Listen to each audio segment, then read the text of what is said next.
Hello, and welcome to episode 78 of From Impossible to Inevitable. I am your host, Megan Bauer. Thank you so much for joining me today and pushing play on today's podcast. I am so grateful for you and for your support and for your love and for your listens. Today, I want to chat about change and specifically why change is so hard. And I have been implementing a big change in my life, which I am really excited to share with you about. And I promise I will share with you about this big change in August. I'm really excited about it. I'm still in the beginning phases of it. And so, because I've been going through this big change is on my mind, and making improvements is on my mind. And change is hard. Change is hard for a number of reasons. First of all, like we get excited. We get excited about the change. We get excited about, oh, I want to try to do this. I want to be better here. I want to be more fit. I want to be healthier. I want to be more creative. I want to read more. I want to have a cleaner home. I want to have a more organized home. I want to do this. I want to do that. We start off really excited. And then at some point soon, it becomes hard. Because when this excitement wears off, we're relying on the very finite source of willpower to actually get us through making the changes and staying consistent with it to where the change is part of our life. It's not just something we do occasionally, it's something that we do all the time, because that's where we really get the deep benefits of the change. If you want to read, be well read, I guess, reading a book, one book a year isn't going to make you well read. It means you read that one book and that's great, but that doesn't really create a meaningful change in your life. So why is change so hard? First of all, we have the logistics. We've got a new schedule. We've got a new routine. We've got a new whatever it is that we're implementing.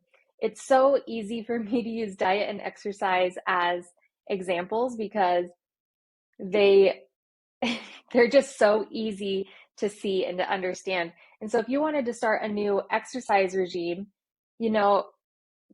first of all, you have to figure out when in your schedule you are going to do this exercise. And that means that you're going to not be doing something that you've been doing regularly. You are taking out something that you are used to doing that has been a habit for you, and you are putting in exercise. And that may seem like it's easy or whatever. I guarantee you it's not. And first of all, you'll figure out, okay, well, I am going to work out, at 7 o'clock when the kids go to bed. That's going to be, from 7 to 7:30 or 7:45. That's going to be my workout time. And so you'll start going, and then you'll hit new problems like, okay, well, we're planning a trip. So when am I going to work out when we're on this trip? Do I just stop? If you want to build a habit that is part of your lifestyle, stopping is not the way to do it. You have to then figure out that new problem. Okay, so is that 7 o'clock still going to work? Are you, going to bring equipment? Are you going to just do, body-based exercises, just, sit-ups and push-ups and squats and whatever? Are you going to, get up earlier instead of relying on the 7 o'clock bedtime? Because when you're traveling, I don't know about anybody else who travels with kids, but bedtime is kind of out the window when we're traveling. Because first of all, Jake and I don't want to go to bed when the kids go to bed. And second of all, there's just too much fun to do. Like we want to enjoy however it is we're adventuring. So you have that problem to figure out. If you're on a diet or, want to eat better, what happens when you eat out? What happens when you're eating out with friends and you don't necessarily choose the restaurant? Are you going to go with what you would habitually get? Or are you going to go with the healthier options, or are you just going to decline and not even go? Which is an option. It depends on how important this new change in your life is to you. Because if you look towards, going to dinner with your friends and you can't picture yourself getting a salad and being happy about it, then maybe the better option is to not go until this change has been implemented into your life, or invite your friends over to your house, or see if you can create a different situation that you can continue that change. So you've got new problems that you're going to have to solve.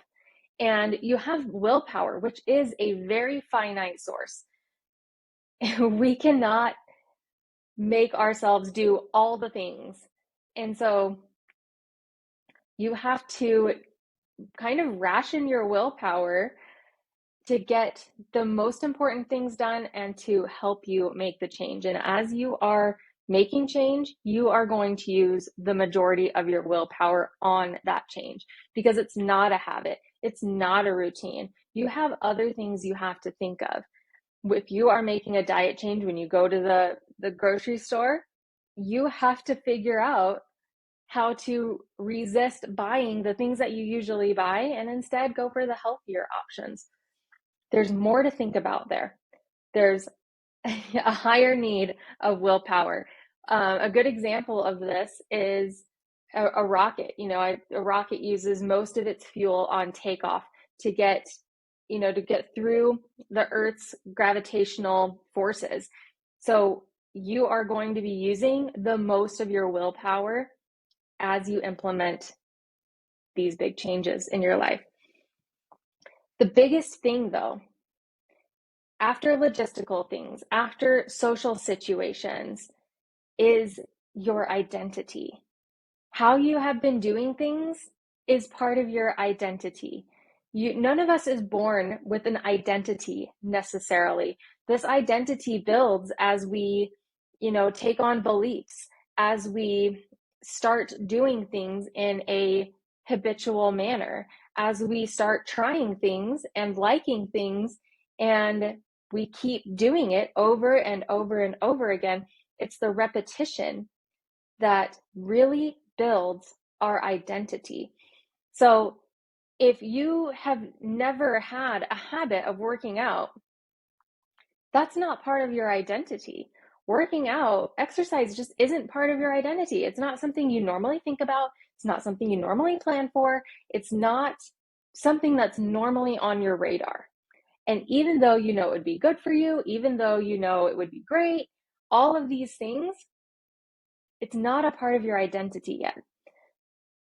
But it can be. It can be. Your identity is not set in stone. The things that you do as a person, you can change at any time. And one of the reasons why it's hard for first-time moms, sometimes, not all moms, it was really hard for me, is because it felt like an identity shift overnight. I was no longer just Megan Bauer. I was all of a sudden the mother and caregiver of this screaming child. And that's a huge identity shift.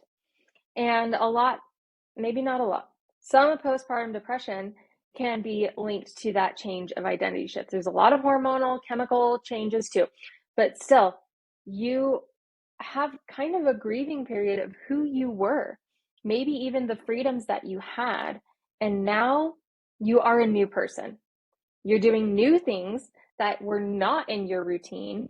You are really overwhelmed because you have to now pack every time you leave the house. You need a full bag of diapers and snacks and, bottles and wipes and all the things, toys, anything you could possibly need every time you leave the house, even for a simple trip to the grocery store. Because it feels like so much for a first-time mom, because you're not used to doing that. You're used to grabbing your phone, grabbing your wallet, grabbing your keys, out the door. You're not used to buckling in a kid, carrying around a car seat or a stroller or whatever it is, that are all now part of your identity, and they're part of what you do. Empty nesters have a similar, kind of hard time and grieving period as their kids leave the house and they're no longer full-time caregivers of their kids. Even though there's a really long lead up and lots of independence installation into your kids to that point, they no longer need you every single day. They no longer need you every single moment. When you make meals, you're not feeding 4 or 5 or 6 or however many. You're feeding 2 or 1 or whatever the case is. So there's these moments where we definitely have identity shifts. So you can see, being a kid and being stuck in kid identity doesn't serve you well as an adult. And again, like being stuck in a teenager identity when you're a mother of 2 doesn't serve you well either. So you have these necessary identity shifts, and we can do these things on purpose. We don't need to have a kid or, get rid of our kids to have identity shifts. We can become whoever we want to become whenever we want to become that person. We have that incredible power. We've all heard or read stories of people who, decided one day that they were done being overweight and they were done living an unhealthy lifestyle, and they just committed to, eating better and working out, whatever the cost, whatever the trials, whatever life threw at them, they were committed and they changed their life. They made a huge identity shift, and you can do that too. This is the really helpful portion, I think. More than figuring out the logistics, more than knowing you need to use a huge amount of willpower on this change, more than figuring out social settings and social problems, more than all of that, here I think is the big perspective that will help get you through the very trying beginning of any big change in your life. And this is it. As you are making these changes, it is hard because you are literally destroying the person you have been up until this point. You are destroying that version of you to create a new version, a version that you want to create or a version that you want to try being. And that destruction part is scary. It's going to scare your ego. It's going to scare, your subconscious self. And it's going to be hard because you're creating a new version of yourself that you have never been before. And so knowing that you are actively destroying the person that you have been, I feel like is hugely powerful, because you can't build a new version of yourself without destroying the old. And of course, there are so many aspects of yourself that you are going to carry on with you. Of course, as I'm making this big change in my life, I'm not going to stop being a mom. I'm going to continue doing those things. I'm going to continue, being a mom and a wife and an artist and entrepreneur. I'm going to continue all of those things. I'm adding this one on, but there is a portion of myself that has been habitualized that I am destroying to create a new version of myself, which will include mother and wife and artist and entrepreneur and the new change. So don't take it to an extreme of like, okay, you're wrecking everything in your life, because that's not what I'm saying. I'm saying that you are destroying the person you have been in, all of these facets, and creating a new person with a change. That makes sense? Jake and I are toying with the idea of replacing some carpet in our house. We haven't made any commitments yet or anything, but I always look around my environment and see these analogies that are super great. And this analogy was perfect for this change, because as I was mentally walking myself through the process of trading out this carpet, I thought, okay, well, we've got to rip out the old stuff. That's going to be messy. It's going to be inconvenient. It's going to be undesirable. We will reach a state where there's no carpet, right? As we are in between phases of the old and the new, where it's undesirable, right? I don't want to walk around on that. So think of your big change like changing out the carpet, albeit it's going to take longer. You've got a carpet it's okay, could be better. You want it to be better. So you decided that you're going to change it. You're going to make this change. So you rip out the carpet. And now we've got this messy middle sort of situation of like, okay, now it's worse than it was before, because now I don't know what I'm doing. Now I'm making this change and I'm not that person, but I'm not that person. And I don't know what I'm doing yet. That's okay. Stay with it, because when the new carpet goes in and your change is all stapled down, your new change is all installed, it's going to be so much better. But you have to rip out the old carpet before you put in the new carpet. You have to go through the destruction in order to have the beautiful result that you want. So as you make big changes or little changes, know that it's going to be hard, because you're thinking of things you've never thought of before. You're solving problems you've never had to solve before. You might put yourself in awkward social situations, which is okay. And you're actively in a destruction phase as you install something more beautiful, something better, something more improved, something that you want. And it's all part of the process. For me, that perspective shift of knowing that I'm in the messy middle of destroying what I've had, how I've been operating, how I've been working in order to install something better is hugely powerful. I don't know why exactly, but that mindset is like, yeah, this sucks. This isn't exactly what I want yet, but I have to go through this part in order to get the result that I want. I have to go through this in order to get there. And also, I want to note that I mentioned it a little bit, but I want you to really acknowledge that if you feel sad about the change that you're making, even though you know it will be improved, if you feel like maybe you're messing everything up, maybe you're destroying everything and not just this one thing, I want you to give yourself the space to grieve. Grieve for the person you were and thank that person, because that person has led you to be this person who is making this great change in your life so that you can live a happier, healthier, better life. And that's okay. It's okay to grieve. It's okay to grieve the change. Allow yourself that. It's a gift that you get to give to yourself. Don't stop though.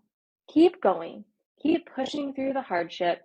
Keep pushing through the messiness, because if you've ripped out all your old carpet and you decide, you know what, I don't want to do this anymore, I changed my mind, it's not worth it. Sure, you can put your old carpet back down, but then what? Does that make you happy with your old carpet? Are you all of a sudden happy with your old carpet? No, you're not. You're not. And you can decide that once the new carpet is installed, that you actually would rather have tile. Make another change. And yeah, you go through the same process and it will still be hard again. But that is the path of improvement. That is the path of creating a life that you love, that you want to have, that inspires you and inspires those around you. That's the path of improvement. You're constantly evolving and changing. And yes, be grateful for every single stage that you're at. Be grateful for every single piece of flooring that you have in your house, your metaphorical house and your metaphorical flooring. Be grateful for each of it. This is not to say to not be grateful. Gratitude always. And you can improve yourself. And you can become a better version of yourself. Because the alternative is atrophy. And why? Why would anyone choose atrophy? Don't choose atrophy. Push through the difficulty. Push through the messiness. Push through the unpleasantness. Push through the unsavory identity change to become who you want to become. I want to read this bit as wrapping up our today's episode from James Clear's Atomic Habits. This is a fantastic book on building habits and making them achievable. So I highly recommend it. But he says, whatever your identity is right now, you only believe it because you have proof of it. This is a gradual evolution. We do not change by snapping our fingers and deciding to be someone entirely new. We change bit by bit, day by day, habit by habit. We are continually undergoing micro evolutions of yourself. Habits are the path to change your identity. The most practical way to change who you are is to change what you do. Isn't that great? This whole book is really great.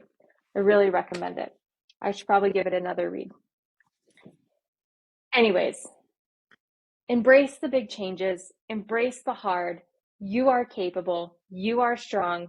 You have done hard things in the past and you can do hard things again. I believe in you, and I hope you have a beautiful day. Until next time, bye for now.